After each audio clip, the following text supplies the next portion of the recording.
शहापूर तालुक्यातील विविध समस्यांबाबत खासदार सुरेश उर्फ बाळामामा म्हात्रे यांनी घेतला आढावा।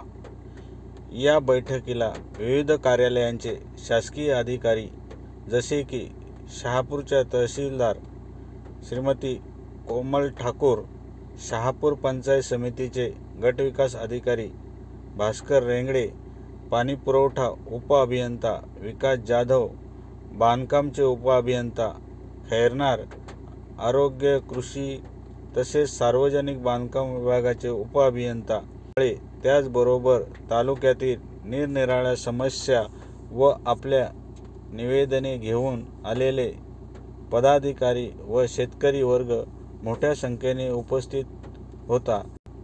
न्यूज रिपोर्टर किशोर भोईर, मशाल न्यूज नेटवर्क।